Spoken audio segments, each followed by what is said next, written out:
దేశ మాజీ సైనికుల స్టేట్ అసోసియేషన్ ఎన్నికల్లో మాజీ సైనికుల సంఘం అధ్యక్షులు ఎంపీటీసీ తాండ్ర సాంబశివరావు భారీ మెజారిటీతో గెలుపొందారు. ఈ సందర్భంగా ఆయన మాట్లాడుతూ తనపై నమ్మకంతో గెలిపించినటువంటి మాజీ సైనికులకు అండగా ఉంటారని అన్నారు. మాజీ సైనికుల కార్పొరేషన్ ఏర్పాటు చేయడానికి కూటమి ప్రభుత్వం ముందుకు రావడం హర్షించదగ్గ విషయమని అన్నారు. మాజీ సైనికుల కార్పొరేషన్ నినాదమిచ్చినటువంటి CM Chandrababu, deputy CM Pawan Kalyan, మంత్రి లోకేష్ కు ధన్యవాదాలు తెలియజేశారు.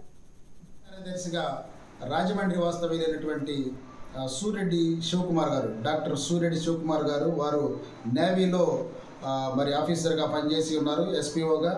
మరి వారిని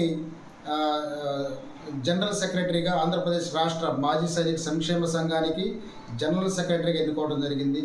రాబో కాలంలో మాజీ సైనికుల సంక్షేమమే ధ్యేయంగా, మాజీ సైనికులకు ఎవరైనా కష్టాల్లో ఉన్నటువంటి మాజీ సైనికులకు అండగా వారికి భరోసా ఇస్తూ, ఎలాంటి సమస్య వచ్చినా మీకు మేము అండగా ఉంటామనేటువంటి మరి ఉద్దేశంతో ఈ ఆంధ్రప్రదేశ్ రాష్ట్ర మాజీ సైనిక సంక్షేమ సంఘం పనిచేస్తుందని చెప్పి, అదేవిధంగా కనివిని ఎరుగని రీతిలో ఆంధ్రప్రదేశ్ చరిత్రలోనే మాజీ సైనికులకంటూ ఎవరు కూడా కార్పొరేషన్ ఇవ్వలేదు.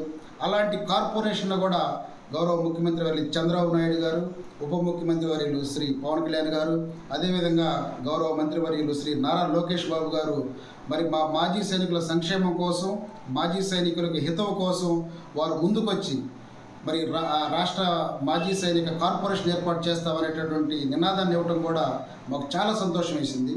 మాజీ సైనికులందరం కూడా వారి స్టేట్మెంట్కి ఏదైతే కార్పొరేషన్ అనౌన్స్మెంట్ చేశారో వారికి మరి హృదయపూర్వక కృతజ్ఞతలు తెలియజేస్తున్నాం. బేషరతుగా ఇలా మంచి కార్యక్రమాలు మాజీ సంఘం చేసే ప్రభుత్వానికి మాజీ సైనికులు మేము ఖచ్చితంగా సహకరిస్తామని చెప్పి వారితో మమేకమై మాజీ సైనికుల సంక్షేమానికి తోడ్పడే ఇలాంటి ప్రభుత్వాలతో మమేకమై మేము పనిచేస్తామని చెప్పి కూడా తెలియజేస్తూ, మరొకసారి మమ్మల్ని ఎన్నుకున్నటువంటి